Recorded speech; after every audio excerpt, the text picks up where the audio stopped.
Good morning, good morning, good morning, loves. It is Motivation Monday with yours truly, Dr. K. Good morning, good morning, good morning. Thank you guys for tuning in as you come on. Good morning, Lynn. Thank you for tuning in. Good morning, good morning. It is Monday.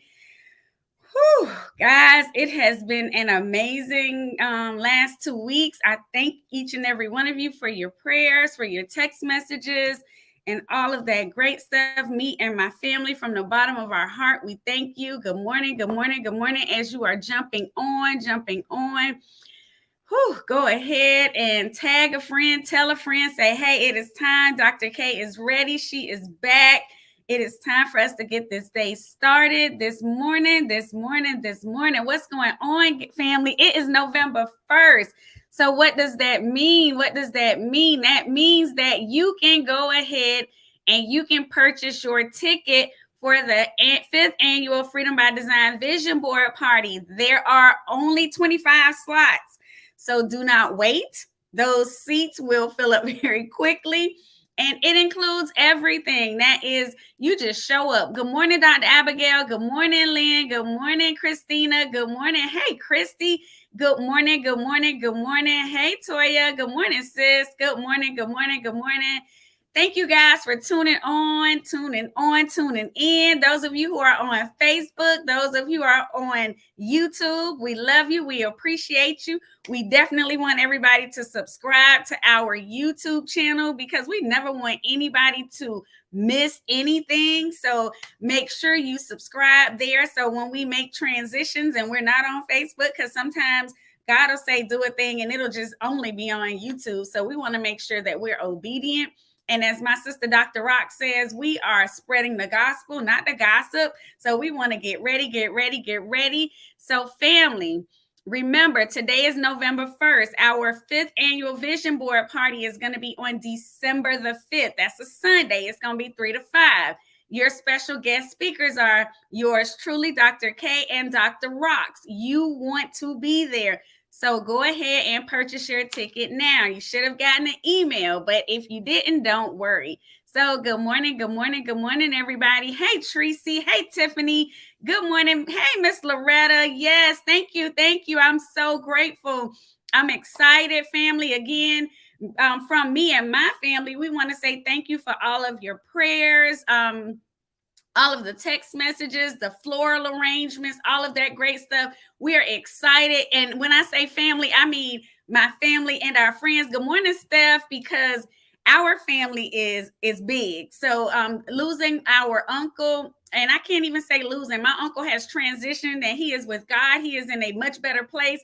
He is not suffering, but it doesn't mean that we don't miss him. So we love him. And as you guys see, I'm wearing my red flower in honor of him on this morning. So I'm excited, family. I'm excited so that we can go ahead and get this morning started. So where are we starting? What we talking about, family? We are going right to the word, and that is Psalms 139, 7 through 12. So good morning. Hey, Charlie. Good morning.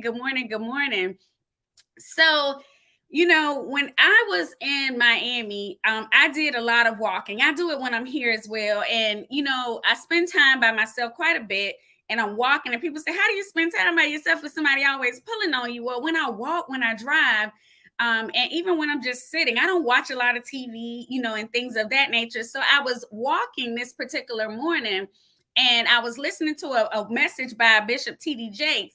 And I can't remember the title of the message, but he said something and it caused something to leap on the inside of me. And he asked a very simple question as it relates to God.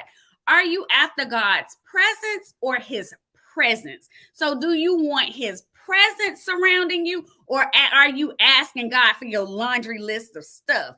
And when he did that, when he asked that question, it made me kind of step back. I was like, ooh. What are we after? Good morning, Annette. Good morning, Simona. Hey, bro, what's up? So I was asking myself, I had to do a little reflection. And then I thought about it, and I said to myself, I'm going to ask the people, what is the best present that you've ever received, the best gift. And I want you to just kind of reflect back, because when I was one of the days I was at my uncle's house, me and my youngest uncle, we were kind of reminiscing and talking to some friends, because when you're now as an adult, I see our house that we grew up in is very different. When I was a child, a house seemed enormous, but now I'm like, it's a smaller home. And we were looking, and we could just imagine the Christmas tree, which wasn't as tall as I am right now, but it seemed enormous. But there would be gifts from the wall to the front door. There would be a overflow of gifts. Our family, we didn't have much, but we had each other. So even in the small things, we were so grateful. And I can remember at Christmas, I would sit down, me and my sister, my cousins, and we would be writing our list and getting all our stuff that we want. And, we're looking through the, what was the store called? Modern Age. They used to have those big catalogs, and we would, is it Modern Age? What was that store called? I can't remember the name of the store, but they had the big catalogs. We would go through listing all the stuff. I remember every year I would put on there a drum set. I knew my mama wouldn't buy me no drum set, but I was believing for it. I was expecting it in my mind. I had great expectations for all of the things that I listed, down. Yep. Somebody put Sears. We had Sears. I cannot think of the name of that store that had that big book. Sears was one of them, but Toys R Us. Yes. So we would be going through, and I promise you I'm going to remember the name of that other store. We would be going through all of this stuff, and it's like, I want this toy, that toy, and that. And I'm like, we had great expectations from our parents that they were going to get it. Somebody was going to buy it. Somebody was going to buy all that stuff that we wanted. And somebody bought it. There were gifts, like I said, as far as the eye can see in our house. We were navigating around, and every now and again, we would kind of rip at the tip of a gift and try to look in. And Montgomery Ward, we would try to look in and see, what is it? Is it what I asked for? Is it skates? Is it this? Is it a game? All of the things that we wanted. Super excited, anticipation just coming. And then I said, you know what? I would venture to say, family, some of us are still making lists. Some of us still want all of this stuff. And then there's some of us that, will be like, well, no, I'm not asking for tangible gifts. I don't want stuff. And then it makes me say, but are you still making a list? Are you still asking? Because sometimes, we pray and we ask God, Lord, if you just give me this, then I'll do this. Almost like we're bartering. You're like, Lord, give me that house. Give me that husband. Give me this. Give me that. And we're still asking. And he wants us to have the desires of our heart. But what are we willing to give? What is it that we truly need to be asking for? Is it the presents? And again, some of us might say, well, I don't want presents. I'm going to ask, are you seeking recognition? Do you want the promotion? Are you in your heart wanting people to recognize that you did it? Like, hey, I did it over here. Pat me on my back. Are you looking for the award? Are you looking for the person to say, hey, you're the best football player. You're the best golf player. You're the best this. You're the best that. Those are still little presents that we're asking for as adults. So this morning, as I was looking at scripture, and that was Psalms 139, 7 through 12, it says, where can I go from your spirit? Where can I flee from your presence? If I go up to the heavens, you are there. If I make my bed in the depths of hell, you are there. If I rise on the wings of the dawn, if I settle on the far side of the sea, even there, your hand will guide me. So your right hand will hold me fast. Think about it now. If I say, surely the darkness will hide me and the light becomes night around me, then what? Even in the darkness, will you not be there too? Is he not going to be there? He is always going to be there. He is always with us. So as I thought about that thing, I said, it's not the physical presence. It's not the stuff from man that I'm seeking, that I want more than anything. It's his presence. It's him. I need God. I'm seeking him because I realize no matter what I go through, no matter where I go, he is going to be there with me. That is what I need, because man, woman, boy, girl, they'll be there sometimes when it's convenient. But What about the fact when, hey, it's not convenient, when that person has something to do and your situation is not is not a priority for them? Who then is going to be there? And I know I've tried him, tested, and approved that each and every time God has been there for me. So if you will, just bear with me as I kind of walk this thing out the way that it has been downloaded in my mind. So when I thought about it, I was like, how is he with me? And when I looked, I prayed about it, and I even cross-referenced it to see, what do other people say? And some consistencies that I found. Number one, God is focused on you. In the word, it says, oh Lord, you have searched me and known me. So that means that even in the things that you were not supposed to do, even the stuff that was wrong, no matter where your heart was, no matter what the addiction, no matter what you did, no matter how you did it, no matter how dead wrong you were, God is still focused on you. So when we talk about his presence and him being with us, he's never going to leave us. He'll never forsake us. He only wants what's best for us. So we don't have to worry. He knows everything about us. He searched us. That means he's looked into the depth of our heart. Times when it was good and times when it was bad. He knows our sitting down and our rising up. He understands my thoughts. Even when I'm sitting in a room and a person can see what's on the outside and they think, oh my God, everything is so good with Dr. K, it's going well. Even when my thoughts venture off, he has searched me. He knows my thoughts. He knows my heart. He knows every little bitty thing about me, more than my mama, more than my sister, more than my husband. And yet still he is focused on me and my sitting down and my rising up. He understands everything. So even when we kind of deviate, he comprehends our paths. He knows what we think about when we lie down. He's acquainted with each and every one of your ways. Now, I want you to think about that. If everybody, your friends, your family, they knew what you were thinking at all times, would they still stand in the gap for you? Would they still be there for you? Would they still love you? Would they still say, let's dust it off? It don't matter what it looked like. It don't matter what it is. Would they still be there? Yes, indeed. Yes, indeed. I see you, Miss Loretta. My greatest present in this life is God's love for me. He took a mess and made it into a missionary. You better say it, Miss Loretta. Come on now. I remember one morning my mom was walking not too long ago and a gentleman saw her. She didn't say anything and she was walking the dog and he was painting the house. And he said, what did he say? I'm a message in my mess. And she kind of looked at him bewildered. And he said, I saw the light around you. So I already know who you are. I know whose you are. And it brought tears to her eyes. So even in the midst of it, guys, understand, yes, indeed, he'll make a mess. He'll make a missionary out of the mess. You better say it, Miss Loretta. I love it. I love it. Good morning. Good morning. Good morning. So then I said, okay, God, help me keep going with this thing. Help me understand.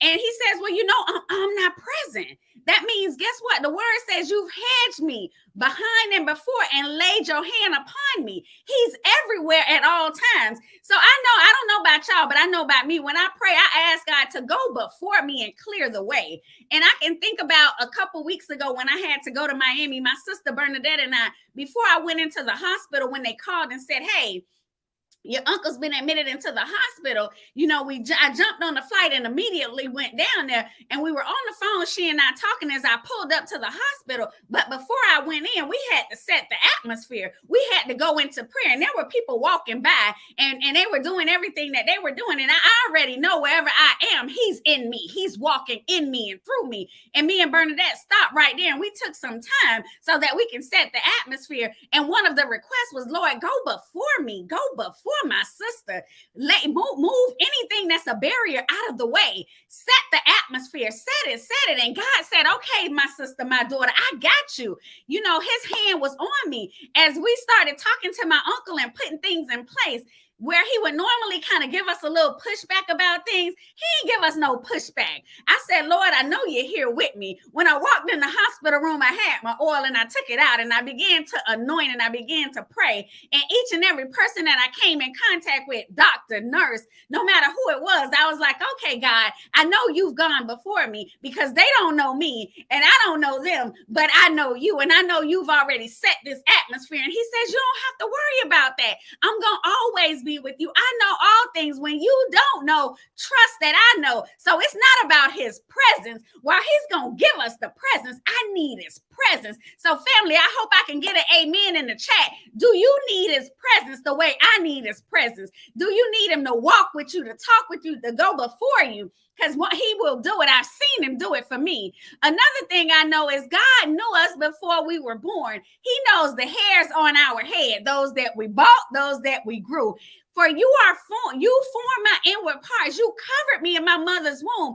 I will praise you, for we are fearfully and wonderfully made. He already knows who we are. So when you think about it, when you say, what am I asking for? Do I want all of him? And am I willing to give all of me? Because that is what he's looking for in this season. Not a little bit, but all of it. Don't say I'm going to do it tomorrow, because today ain't even promised. We got to get ourselves together. Remember, we have an appointment with him. We didn't design when we were coming, and we don't get to pick the date when we're leaving, but we have an ordained appointment with him. So we got to make sure we get ourselves right. He knew us before, he knows us during, and he will know us in the end. But we got to make sure that we're ready. Yes, Lord, set the atmosphere. Yes, Lord, I need you to be there. I need you to go before me and do what only you can do. So when I look at it and I say, okay, God, I got it. You knew me before I was born. You covered me in my mother's womb before I even came out. So you already knew what time it was going to be. He said, Jess, and I know it all.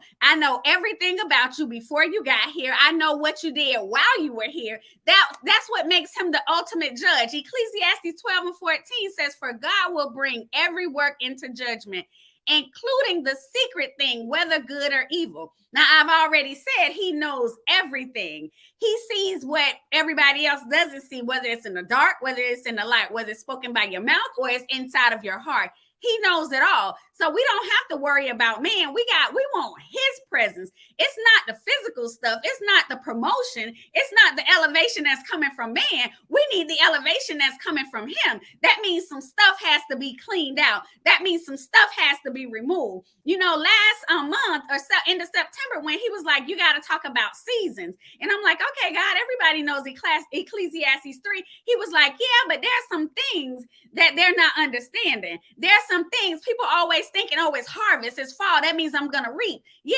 but you also got to sow in order to reap. So it has to look different. Yeah, I want to live and not die. And there are some things that's going to have to die in order for you to live. There are some things on the inside of you that are going to have to be put away. As I drove up into our subdivision, when we got back, I started looking at the leaves, and there were so many. When I left 2 weeks ago, there were more leaves on the tree than that were on the ground. Now there are so many on the ground. And Frank and I were walking yesterday, and I said, change is coming, whether we're ready for it or not. We got to get ourselves in alignment. We got to make sure that we're not holding on to things that we were supposed to let go last season. So some of us are expecting and looking for a blessing, and God is saying, but you ain't let go of nothing. I told you you had to get rid of that thing. I told you had to clean some things up. I told you had to change some things. So he already knows our heart, and only he is the ultimate judge. So we got to get ourselves ready. But in that, he says, you know what?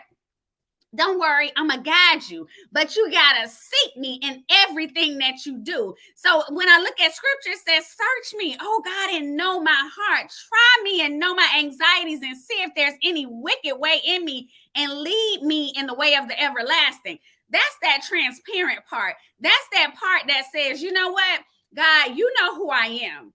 You know my thoughts. You know my desires. Even when I try to be the victim, even when I try to present myself as one way and it's not the right way, you know what it is. So I have to come back. I got to step back and say, hey, I need you to look at me before I ever speak to anybody and do anything. I always say, Lord, search my heart. If there's anything in me where I'm trying to persuade or try to make it go a certain way, clear me up.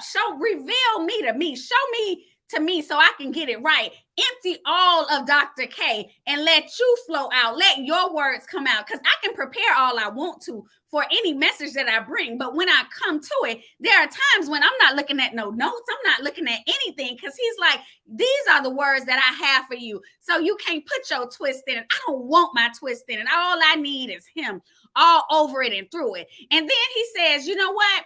He'll reveal his presence to anyone in any manner that he chooses. Y'all don't believe me? Y'all remember Moses and the burning bush? Y'all remember Aaron and the budding staff? He'll do it in his way, not our way. Do I know it to be true? I know it to be true. Y'all remember this book written by me? Y'all see the subtitle, Revealed in His Presence. I thought Exposed was going to be me about me exposing things and stuff that happened to me. And he was like, no, it ain't that. It's about you being exposed. It's about you being revealed in my presence. You being able to self-reflect and look at who you were and what your role was in every situation and every circumstance of your life. I know we all don't want to hear that, but it's Motivation Monday, so I'm here to tell you the truth. I can't tell it to you the way you want to hear it. I got to give it to you the way he has given it to me. Another thing that I know is when he reveals himself to you, you'll know it, you'll feel it. Can I give you an example? Let me.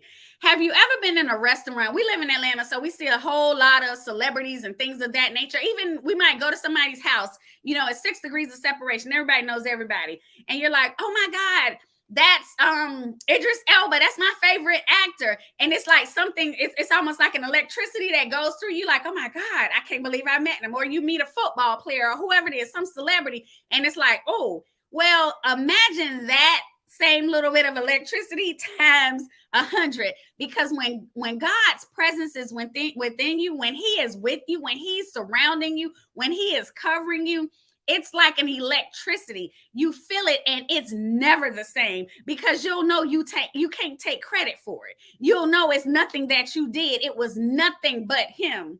So family, on this morning, I want to say I love each and every one of y'all. I hope y'all got it the way that he shared it, because guess what? He knows everything about us.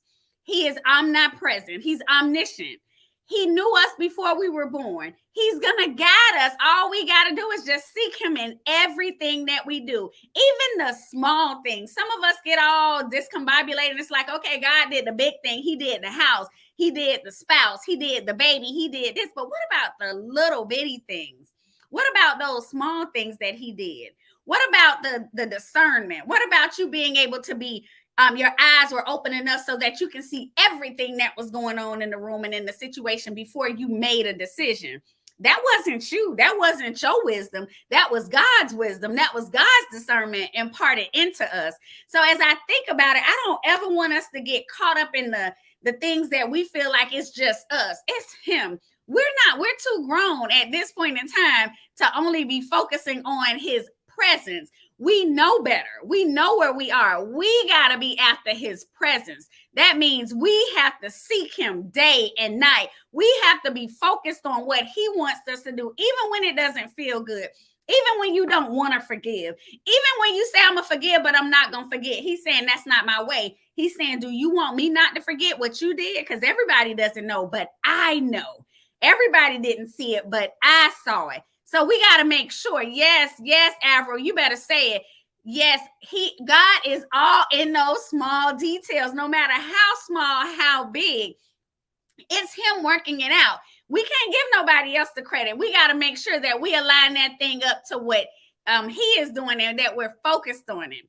So family, as I close out on this morning, I want you to remember that we are not after presence. We need his presence. And when you have it, I promise you, when God is walking with you, when you are seeking him, because he's there anyway, he sees it, but he gives us free will to be able to say, Lord, I want you. He doesn't push it on us. And I love that. And who are we to push something on somebody? I was talking to my cousin. He's like my big brother. His name's Derek.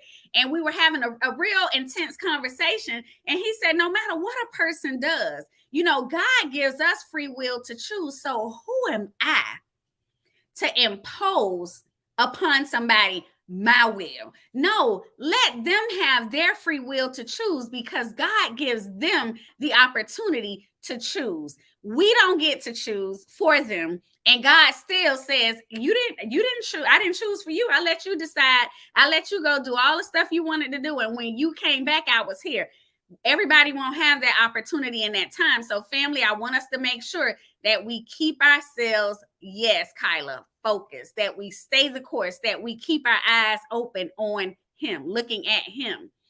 So, Wednesday, family, we have a very special guest. She is a special sister to me. Her name is Kimberly Simmons. So, do join us. Mark your calendar, set your reminders. I'm going to go ahead and put that out there. She is a new author, but she is a woman and a sister of God, most importantly. So, I'm excited about hearing her story and what she's doing in this season.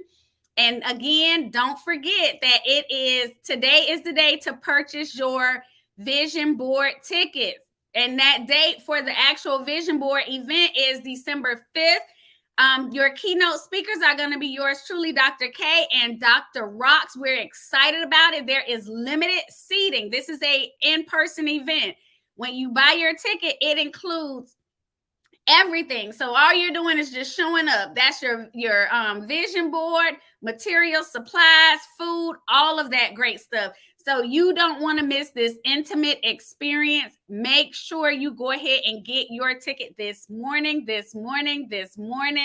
So I'm super excited. Yes, Mama Nucci, I am wearing the rose in honor of Uncle Kerry. Absolutely. I am rocking my rose on this morning. Yes, indeed. Yes, indeed. So family, don't forget, get your tickets. I love you. God bless each and every one of you, and have a fantastic day. And I will see you on Wisdom Wednesday. Bye-bye, and God bless you, family. I love you and thank you.